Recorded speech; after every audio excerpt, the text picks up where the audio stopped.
Cette semaine, notre pilote travaille le décrochage et la recherche de marche arrière. Il descend profondément les deux mains sous les fesses, la voile décroche et bascule en arrière. Puis, c'est au tour du pilote de redescendre en direction de la voile en maintenant les deux mains sous les fesses. Et lorsque le pilote arrive sous la voile, on peut entamer la reconstruction, c'est-à-dire remonter progressivement les deux mains afin de trouver une marche arrière un peu plus agréable.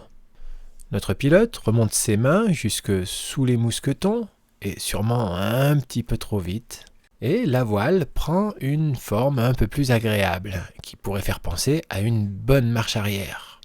Mais en fait, les mains sont légèrement trop hautes, la voile n'est pas tout à fait stable. On peut la voir qui passe légèrement devant, puis elle va repartir légèrement en arrière, on a donc une instabilité en tangage. Elle repart devant un petit peu plus loin et se présente avec un angle de 40 degrés en avant. Elle est toute ouverte. Nous sommes ici sur une belle porte de sortie. La voile ne demande qu'à revoler. Une porte de sortie est une opportunité de sortir de la marche arrière. Prendre la porte consiste à relever les mains, mais là, maintenant, tout de suite, à l'instant précis de la porte. La voile repartirait alors dans une phase d'accélération sans qu'il y ait besoin de réaliser une tempo.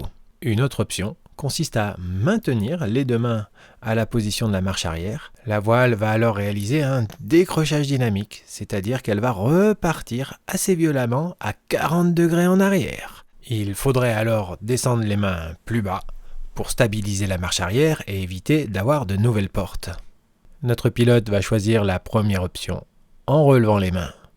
Mais il est en retard. Et la voile a eu le temps de réaliser le décrochage dynamique. Sur cette image, la voile est décrochée et notre pilote est bravo. Ce qu'il est intéressant de remarquer, c'est le retard du pilote avant de relever les mains. Revenons en arrière jusqu'à la porte de sortie. Pour prendre la porte, il faudrait faire bravo maintenant, rapidement et complètement. Je vous propose de déclencher un chronomètre pour mesurer le retard de notre pilote. On peut voir que une demi-seconde après la porte, notre pilote n'a toujours pas commencé à remonter ses mains et ce tout petit retard est largement suffisant pour provoquer le début du décrochage dynamique. C'est alors que notre pilote commence seulement à remonter ses mains, mais il les remonte lentement. Et on peut mesurer que lorsque le pilote a fini de remonter ses mains, nous sommes à plus d'une seconde de la porte. Un retard énorme. Et en plus, le bravo n'est pas tout à fait complet, puisque le pilote garde ses mains baladeuses à proximité de ses élévateurs, mais pas complètement bravo. À ce stade, il y a deux solutions. La solution la plus sage consisterait à redescendre immédiatement ses mains au niveau de la marche arrière et même un petit peu plus bas que la dernière position de marche arrière de notre pilote. Ou bien, comme la voile est relativement au-dessus de la tête du pilote, restez bravo, laissez la voile plonger en abatté et réalisez une énorme tempo pour amortir cet abatté de sortie de marche arrière. Mais notre pilote ne fait ni l'un ni l'autre, comme il ne se tient pas à ses élévateurs, il effectue un geste involontaire, on le voit bien ici descendre la main droite, ce qui fait reculer encore un petit peu plus la voile en arrière à droite, puis il remonte ses mains. Et là, la voile va marquer une abattée aérodynamique de 90 degrés de sortie de marche arrière, plus un léger mouvement pendulaire.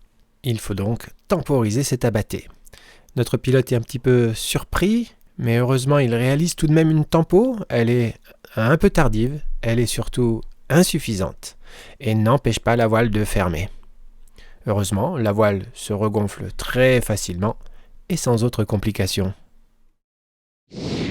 Revoyons au ralenti cette marche arrière avec les mains un petit peu trop hautes, la voile qui devient instable en tangage et qui finit par se positionner sur une porte de sortie. Notre pilote qui relève les mains trop tardivement et trop lentement, la voile qui redécroche, la puissante abattée, la tempo tardive et insuffisante et la fermeture de la voile.